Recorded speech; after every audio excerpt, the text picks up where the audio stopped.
It was supposed to be the happiest day of billionaire CEO Woo Jin's life, his lavish wedding to the elegant Ethiopian woman Nancy Getnay, a woman whose beauty and grace had captured the attention of everyone in Seoul's high society.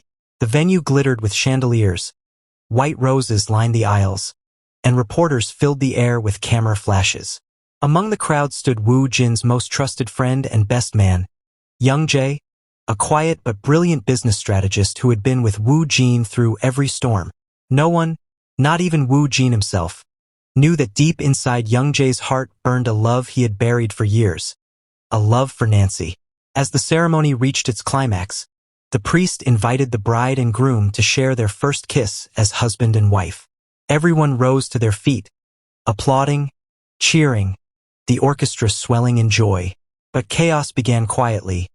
Woo Jin stepped momentarily aside, distracted by a call from one of his investors, leaving the bride at the altar. The crowd whispered in confusion, and in that brief moment of disarray, Nancy turned, and Young Jae, mistakenly thinking the ceremony had resumed, moved closer to assist her veil. In one instant that felt like eternity, Nancy stumbled slightly, and their lips brushed. A hush fell over the entire hall. Cameras froze. Gasps spread like wildfire. The audience stood in shock. The best man had kissed the bride. Nancy's eyes widened in disbelief, and Young Jae's face turned pale as marble. Woo Jin, returning at that exact moment, froze at the sight before him. His best friend and his bride locked in an accidental, breathless kiss. The wedding descended into confusion. Guests murmured. Tabloids snapped their headlines, and Woo Jin's expression turned cold as ice. Nancy burst into tears, fleeing to the dressing room, while Young Jae stood rooted, unable to speak. Later that night, the mansion that should have been filled with laughter was heavy with silence. Woo Jin confronted Young Jae, his voice trembling with fury. Was it an accident? Or something you've been hiding? Young Jae lowered his head. It was a mistake, Woo Jin. I swear it wasn't intentional. But guilt and the truth burned inside him like fire. He had loved Nancy since the first time he saw her, when Woo Jin had introduced her months ago as his fiancée. Her warmth, her intelligence, her kindness. They had drawn him in like light to a moth. Yet he had sworn never to betray his friend. That night, unable to bear the weight of the scandal and his secret feelings, Young Jae disappeared from Seoul. Weeks passed. Nancy tried to rebuild her calm, but the memory of the kiss haunted her.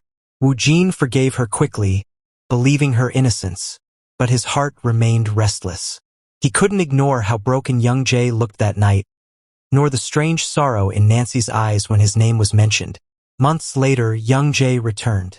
He had grown thinner, quieter, humbled. He requested a private meeting with Woo Jin and Nancy. Under the soft glow of the evening sky, in the garden where it had all begun, Young Jae bowed deeply before them. I came to beg for forgiveness, he said softly. That day, it was a mistake. But the truth is, I've loved Nancy in silence long before your wedding. I fought it, I hid it, but it was there. I never meant to hurt either of you. Nancy's eyes glistened with tears, while Woo Jin stood speechless. The honesty in Young Jae's voice was raw, and it disarmed every wall around them. After a long silence, Woo Jin finally spoke. You were my brother before any of this. If I can forgive, then let's end the pain here. Nancy stepped forward, her tone gentle and forgiving. Young Jae, life sometimes plays cruel tricks. I forgive you. Let your heart heal and move on. From that day, peace returned. The three of them found new balance. Woo Jin and Nancy's marriage deepened with compassion, built not just on love but on understanding. Young Jae moved abroad for a time, dedicating himself to charity work in Ethiopia, inspired by Nancy's homeland. He and Nancy remained friends, their bond purified by forgiveness. Years later, when he returned to Seoul for a visit, he saw Woo Jin and Nancy holding hands at a charity gala. Still radiant, still in love. And in that moment he smiled, finally free. He realized that the accidental kiss, the one that once brought shame, had actually revealed the depth of all their hearts. It forged a love that was not just romantic, but human, forgiving, kind, and true. And from that day forward, they all lived with lighter hearts, bound not by mistake, but by mercy. Months after the chaos that once threatened to shatter everything, Woojin and Nancy's marriage blossomed into something even deeper than either of them expected. Forgiveness had not only healed their hearts, it had bound them tighter than before. In their luxurious glass mansion overlooking the Han River, mornings began softly, sunlight spilling through silk curtains, the scent of Ethiopian coffee brewing in the kitchen, and the sound of Nancy's laughter echoing through the halls. Woojin had fallen in love with her all over again, not as the woman he married, but as the woman who taught him patience, grace, and peace. Woojin had always been a man of power, the ruthless, calculating billionaire CEO of WJ Holdings, but with Nancy he was simply a man in love. He no longer buried himself in business meetings. Instead, he'd surprise her with breakfast in bed, injera and honeyed fruit she missed from Addis Ababa. "I want you to feel at home here," he'd whisper, kissing her forehead. "I already do," she'd reply softly, her accent warm, her smile lighting his world. At night, their love deepened in quiet ways, candlelit dinners on their rooftop garden, dancing barefoot under string lights, and long talks about their dreams. Nancy's kindness transformed their cold mansion into a sanctuary. Every room spoke of her. The art she painted, the flowers she planted, the gentle music that filled the air. Woojin often stared at her, wondering how he ever deserved such grace after everything. Sometimes, when she was lost in her thoughts, he'd pull her close and whisper, "Thank you for forgiving me, and for staying." Nancy would smile, tracing her fingers along his jaw. "Love is not perfect, Woojin. It's how we rebuild after breaking that makes it real." Their bond grew stronger each day. Woojin learned Amharic phrases just to make her laugh. "Uwadahalihu," he'd say shyly, "I love you." And Nancy, with a teasing smile, would respond, "Then show me." And he did, not with grand speeches, but with tender actions. He built a foundation in her name, the Nancy Hope Foundation, to support young girls in Ethiopia who dreamed of education and independence. When Nancy saw it unveiled at their first anniversary gala, tears streamed down her cheeks. "You turned my forgiveness into purpose," she said, hugging him tightly. Woojin smiled. "You turned my wealth into love." Even after years of marriage, they treated each other like newlyweds. Every Sunday, they'd escape to the countryside, away from bodyguards and reporters, to live simply for a day. They'd walk by rivers, share street food, and laugh about their first awkward kiss as husband and wife, the one that wasn't even meant for Woojin. But now, every kiss belonged only to him. On quiet nights, as the city lights flickered beyond their window, Woojin would hold Nancy close, his voice low against her ear. "If I had to relive that day, the scandal, the mistake, everything, just to find this peace with you again, I'd do it all over." Nancy smiled, resting her head on his chest. "And this time I'd still choose you."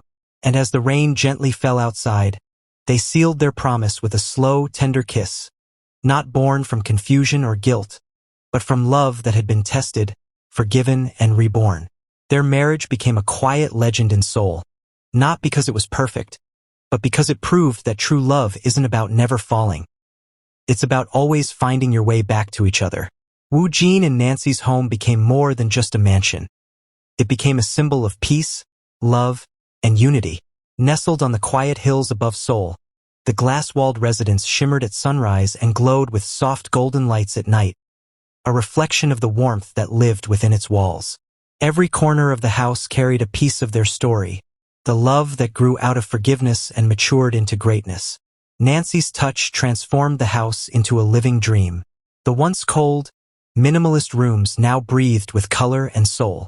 She filled them with Ethiopian art, handcrafted wooden sculptures, and fresh flowers that Woojin had arranged to be delivered daily. The scent of jasmine and incense floated through the air, mingling with the sound of soft jazz or traditional Ethiopian melodies. In the mornings, the couple would sit together by the wide glass balcony overlooking the river. Woojin, dressed casually in his silk robe, would sip his espresso while Nancy enjoyed her traditional Ethiopian coffee. Sometimes they didn't even talk. They simply watched the sunrise hand in hand, feeling time slow down around them. When Wu Jin had long days at the office, he always returned to find Nancy waiting for him. Sometimes reading, sometimes cooking, sometimes painting by the large window. The moment she turned, her smile erased every ounce of stress from his world. At night, they often danced in their living room, barefoot and laughing. No music, no audience, just their hearts keeping rhythm. Wu Jin would whisper, "Every beat of my heart belongs to you." And Nancy would respond, "Then let it beat forever." Love didn't just make their home beautiful, it made their lives powerful. Together, they became a couple admired across Asia and Africa. Wu Jin's business empire expanded beyond Korea, partnering with Ethiopian companies to build hospitals, schools, and technology centers. Nancy stood beside him in every project, elegant, intelligent, and compassionate. People called them the couple of two worlds because their union represented something rare, the merging of cultures, dreams, and hearts. Nancy's foundation flourished. She traveled across Africa to mentor young women, while Wu Jin used his influence to fund their futures. Their combined efforts earned them international awards, but to them, the true reward was seeing lives change. Still, amidst all the fame and greatness, they never lost their simple love. Every weekend, they spent time away from cameras, cooking together, gardening, or playing by their indoor pool. Wu Jin often teased Nancy that her laugh was his favorite melody, while she joked that his stubbornness was her daily test of patience. One evening, years later, Wu Jin walked into the garden Nancy had designed herself, filled with roses, lilies, and a carved stone bench engraved with the words, "Love forgives, love builds." He found her there, in a flowing white dress, watering the flowers as the sun dipped below the horizon. He came up behind her, wrapped his arms around her waist, and whispered, "Do you know what this house means to me?" She smiled softly, leaning into him. "Tell me." "It's not the walls or the view," he said, his voice deep and gentle. "It's the life we built inside it, the peace, the laughter, the dreams. You made this place my heaven on earth." Nancy turned to him, her eyes glowing like twilight. "And you made me believe that love can heal anything." Their lips met, slow, sweet, and full of years of shared life. Around them, the garden lights twinkled, the air scented with roses and night jasmine. From the outside, they were the picture of luxury and success. But to those who truly knew them, Wu Jin and Nancy were something far greater, two souls who turned a painful beginning into an empire of love. And as the stars rose above their home, the billionaire and his Ethiopian queen stood side by side, their hearts echoing the same unspoken promise. "We built our greatness on love, and love will forever be our greatest wealth." Years of love and quiet greatness had already filled Wu Jin and Nancy's home with laughter, but a new kind of joy was about to arrive, one that would make their love story complete. It was early spring in Seoul. The cherry blossoms were blooming, and the soft wind carried the scent of new beginnings. Nancy, radiant as ever, was now 8 months pregnant. The glow on her skin and the calm in her eyes made Wu Jin fall in love with her more deeply each day. He would often place his hand on her growing belly and whisper to the unborn baby, "You're the greatest gift your mother has ever given me." Nancy would smile, running her fingers through his hair. "He already knows your voice. Every time you talk, he moves." Wu Jin laughed softly. "That means he's already stubborn like me." She chuckled. "No, it means he's already loved like you." On a quiet night, as soft rain tapped the glass walls of their mansion, Nancy felt the first contractions. Wu Jin, though calm under pressure in boardrooms, panicked like a child. He called the doctors, rushed for the hospital bag, and held Nancy's hand tightly as they drove. "Just like you." Wu Jin smiled tenderly, brushing her hair back. "No, he has your peace." They named him Wu Naten, a name that carried both Korean and Ethiopian meaning. Naten, gift from God. Their home transformed again. The once quiet halls now echoed with baby laughter and soft lullabies. Wu Jin, the once cold and focused billionaire, turned into the most tender father. He woke up in the middle of the night to help Nancy, learned how to change diapers, and spent hours rocking the baby to sleep in his arms. In the mornings, Nancy would find him sitting by the window, their son asleep on his chest. Sometimes, he would look up at her with sleepy eyes and say, This is what happiness looks like." Nancy's days were filled with gentle chaos, feeding, singing, and cuddling her baby boy. She often watched Wu Jin cradle their son and whisper promises to him. "I'll teach you strength, little one, and your mother will teach you kindness. Together, we'll make this world better for you." Their mansion became a paradise of warmth. The garden now had a small swing, and Wu Jin would carry his son there every evening to watch the sunset with Nancy beside him. On their first family trip to Ethiopia, Wu Jin introduced baby Naten to Nancy's family. The entire village celebrated with songs, traditional drums, and dancing. It was a homecoming filled with tears of joy, the union of two worlds now complete in the form of a child born of love and forgiveness. Nancy's mother held the baby close and whispered, "He carries both the spirit of Ethiopia and the heart of Korea." Wu Jin couldn't hold back his tears. He looked at Nancy and said, "He's the bridge between our worlds, our living miracle." Back in Seoul, as years passed, Wu Jin and Nancy watched their little boy grow. Curious, gentle, and full of light. Every laugh, every milestone reminded them of how far they had come. At night, when the baby finally fell asleep, they would sit together on their balcony, the city lights twinkling below. Wu Jin would wrap his arm around Nancy and say softly, "You gave me a home, you gave me peace, and now, you've given me forever." Nancy would rest her head on his shoulder, smiling through quiet tears. "And you gave me love that turned mistakes into miracles." Under the stars, their hearts beat in perfect rhythm, no longer haunted by the past, but glowing with the life they created together. In that home of glass and light, Wu Jin, Nancy, and baby Naten lived as a symbol of grace, forgiveness, and love that conquered everything. A love that had truly forged greatness. Thank you for watching. If you enjoyed the story, please leave a comment. Also like, share, and subscribe to my channel and click on the notification icon so that you will get notified whenever a new story is uploaded.